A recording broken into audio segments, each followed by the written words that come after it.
Shalom, shalom, peuple de Dieu, shalom les rachetés de Jésus-Christ.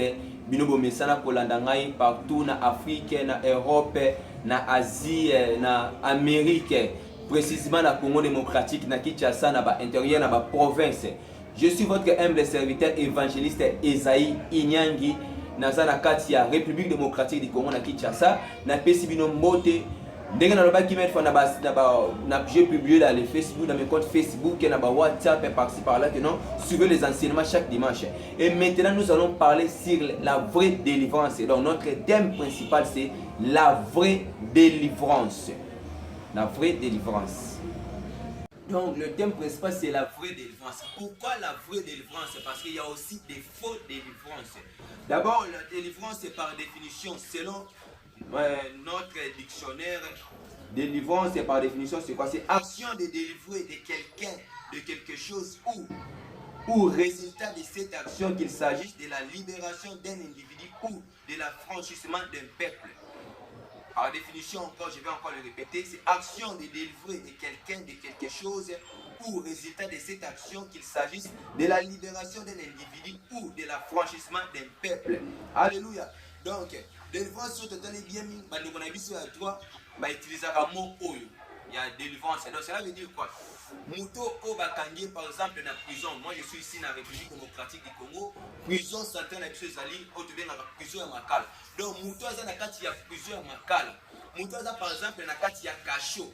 Mouto a va retenir quelque part azana droit ya kobimate. Mouto est-ce que ceux qui abîment place oyo ba retena kiye yango ba benga délivrance ezali mo oyo ba ndeko na biso ya toi ba utilisaka souvent. Donc délivrance ezali moto ba kotiaki na kati ya prison ce que moto attend ba sali par exemple peine na ye à 5 à 6 ans et sili abimi yango ba benga ko délivrance.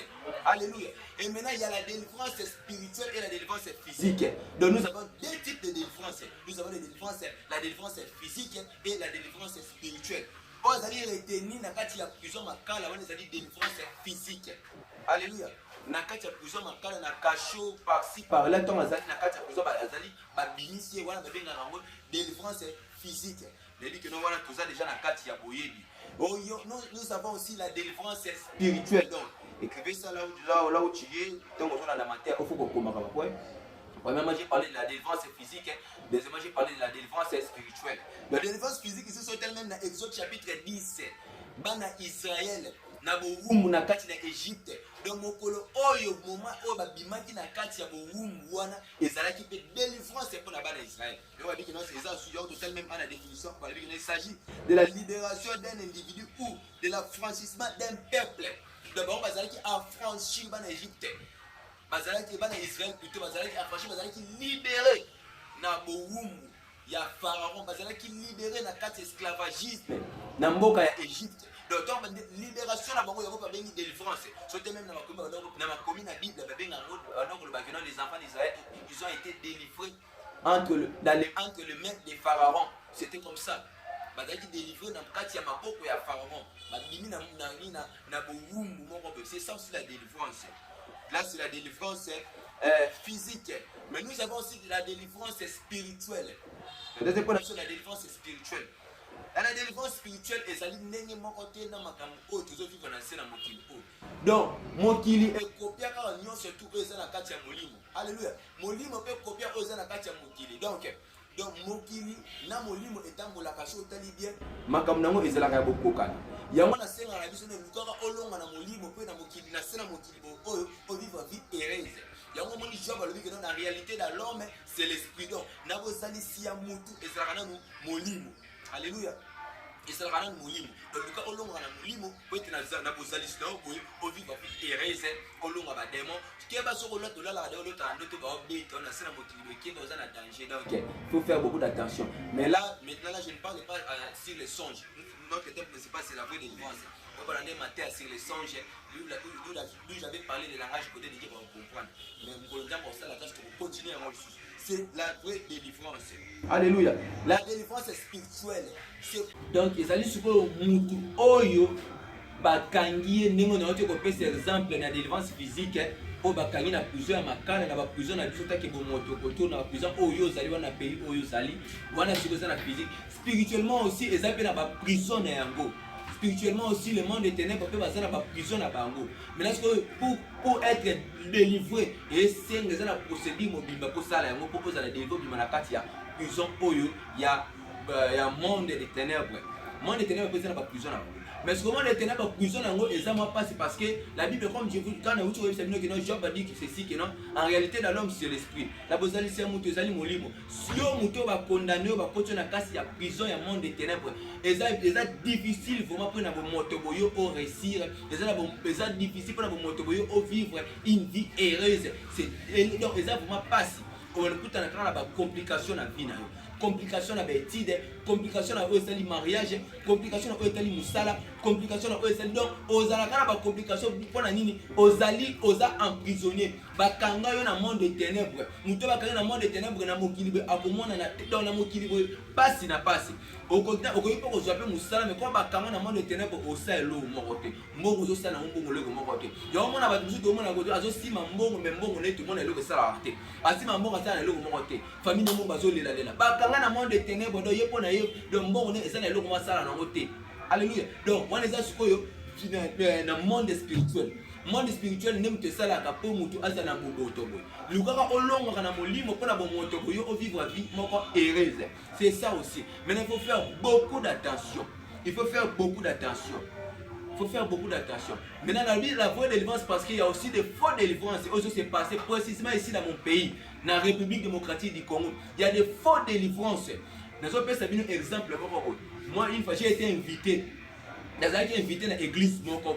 On a vu comme église, on a vu pasteur, vu qu'il respect. Mais dans le tel sabbat, parce que vous connaîtrez la vérité et la vérité vous affranchira. Dans quel côté dans l'église, dans quel côté dans l'église, mais il y a des délivrances. Oh, il y a des pas Moussala, tant qu'il y a un peu Moussala, il y a vendu la vie, mais non. Non. Délivrance, c'est quoi pour ça la beauté.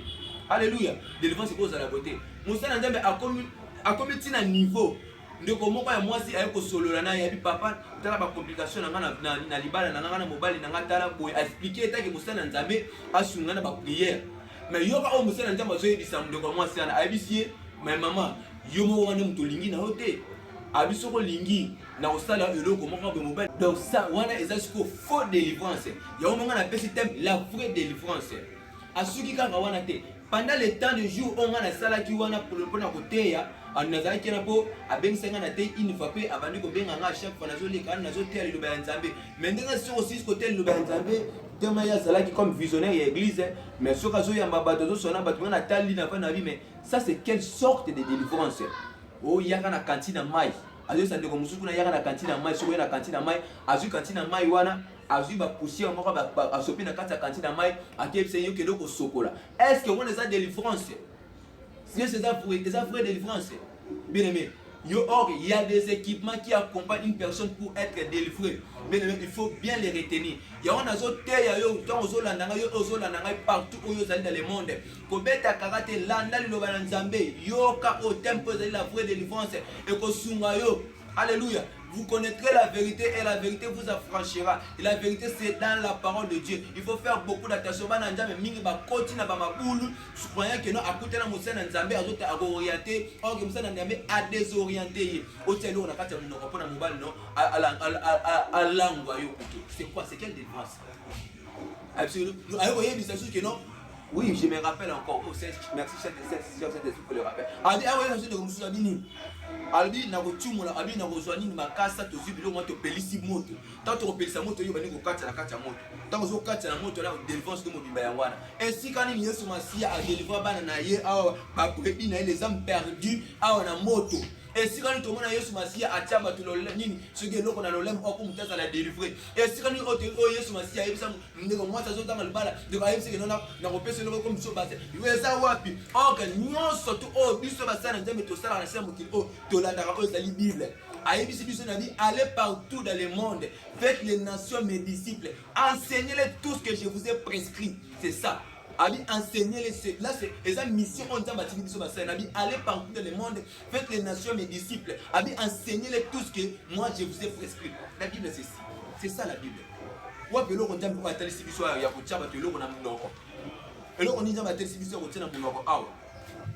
délivrance il y a des gens qui tu as bien aimé même que l'eau bâtir la dans le monde des ténèbres vous avez esprit oh bâtir et l'eau monde dans le oui bâtir mais l'eau dans le mais ça dans molimo mais comment fait-il délivrance à molimo muto et si moi l'eau ba rémission li gogo dans le faut faire beaucoup d'attention.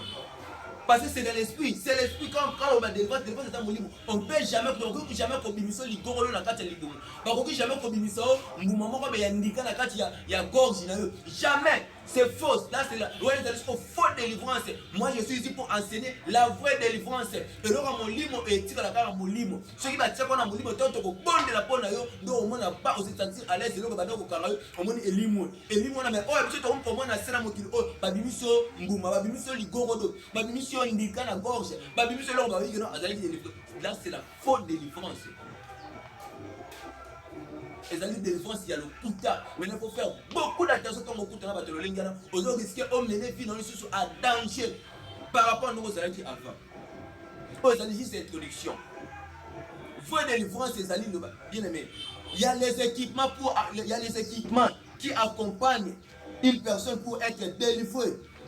Il y a tout un équipement qui accompagne une personne pour être délivrée. Comment je ne suis pas contre vous. Mais moi je parle que la vérité, ça c'est l'évangile, la bonne parole.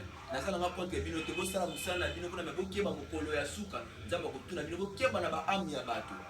Bible dit que non asopa ki makila na ye, makila na yote. Makila na yote ndeko na ngai. Makila na yote. Le Seigneur nous a racheté. La Bible dit que non, sachez que non, vous avez été racheté par un grand prix, un prix glorifié. Il est dans votre corps et dans votre esprit. Quel est ce prix-là? La Bible dit que non, c'était le sang précieux de Jésus-Christ. Le sang d'un agneau sans tache et sans défaut. C'était le sang de Jésus-Christ de Nazareth. Attention! Soi-disant les serviteurs de Dieu. Attention! Attention à ma faute de délivrance. Yo pour ozo la nangai keba tant ozo kuta na ba délivrance ba goma te ba bimisa ki ngota ki na mulimo keba ozo risque de omikanga lisusu parce que on a baza basali ya nzambe te baza ebele. Laissez-la me dire wa kiti ebele ba komi déjà ebele. Faut faire beaucoup d'attention. Évangéliste Esaïe a condamné ba lisusu te. Évangéliste Esaïe lelo a été contact ça va dans la vérité. Délivrance Jésus-Christ, cette femme-là qui saignait pendant 12 ans. Et si quand on demande à Jésus, c'est que non, ceux qui jouent à l'eau, le Seigneur a utilisé la parole. Lazare a couché pendant 4 jours, décomposé. Le Seigneur a utilisé la parole. Alléluia. Moutazara qui possédait un mauvais esprit. Le Seigneur a utilisé la parole. C'est nous qui avons utilisé la parole. Il faut faire beaucoup d'attention. Voilà les équipements qui accompagnent les personnes pour être délivrées. Comment et puis prochaine émission, tu peux développer. 1. C'est la parole. 2. C'est le Saint-Esprit. 3. C'est l'intercession du Christ. Écrivez là où tu es. Donc, la prochaine émission, prochain enseignement, maintenant là, tu peux développer. 1. C'est la parole. 2. C'est le Saint-Esprit. 3. C'est l'intercession du Christ. C'est ce qui accompagne une personne pour être délivré. Tu regardes ce que tu développes, tu repères ce soubassement biblique et puis tu comprendras que non. Et c'est pas ça l'entendre. Oh, voilà, soit disant, c'est l'entendre. Voilà, oh, ça biso. Avec bien aimé. Comment un pasteur, pasteur. Il faut chercher. Sambela kapenza menga melaksanga état d'âme ya muto zo kambanga laksanga melaksanga état d'âme muto zo te ya ngalo bano te melaksanga état d'âme ya muto zo bondela pona ngai ngala yebisanga même bandimi o de sambela na bango na yebisanga même ba collaborateur na ngai kino o sambela ka yebisanga ndemba la sambino même bakola même musala de ala sambino même état d'âme na ngai na yebisanga bango clair même bandoko ba benga ngana o sambela pona lesa bakino o bondela ndemba la sambino état d'âme na ngai ay tu bondela ndemba la so état d'âme ya muto yo so moni miracle mbala mako lobi kino asa ya nzambi keba il y a des faux miracles, il y a des faux miracles. N'est-ce pas Jésus-Christ a temps pour la coûter la prophète a pour la vie au Moussal nanga au moins nanga mais prophète a bien Jésus savait qu'il n'habite ce n'est pas Dieu habite un mouli mon bébé aux la carte des obima bien aimé trop développement aussi c'était moi votre humble serviteur évangéliste Esaïe Ignan je suis sur la chaîne Congo Scandinavie TV et chaque dimanche prière na biso toza na commune ya Bumbu à avenue Kinjonzi numéro 67 toza na chaque 12 heures juste à 13h30, intercession, une forte prière d'intercession. Et vendredi 12h juste à 13h30, une forte prière d'intercession. Donc on continue tempo, la vraie délivrance. te expliquer sur quoi les équipements qui accompagnent une personne pour être relevée. J'ai parlé, un, c'était la parole, deux, le Saint-Esprit, trois, l'intercession du Christ. Que mon Dieu vous bénisse. Maman Nassi Bassé, le papa Guillaume, ça l'a béni, ça l'a brutalement béni au nom de Jésus-Christ. Dama Pambola, mon père spirituel, papa Kennedy Mukeli, Dama Pambola, papa Nanga évangéliste Célestin, Dama Pambola, ma communion, sur bateau, soutenir moralement, physiquement, Dama Pambola, même ma collaborateur, ma frère Christian, ma maman Chantal, Dama Pambola, maman Lisette, Dama Pambola, Bino Nyon, surtout maman Lydia, Dama Pambola, Bino tout, Bozo Landangai, Dama Pambola, et puis yo caméraman Abisso, frère Christian, Néo, soyez bénis au nom de Jésus-Christ. Ce coup prochain dimanche pour continuer cette parole, cet enseignement qui est comme thème la vraie délivrance. Que mon Dieu vous bénisse.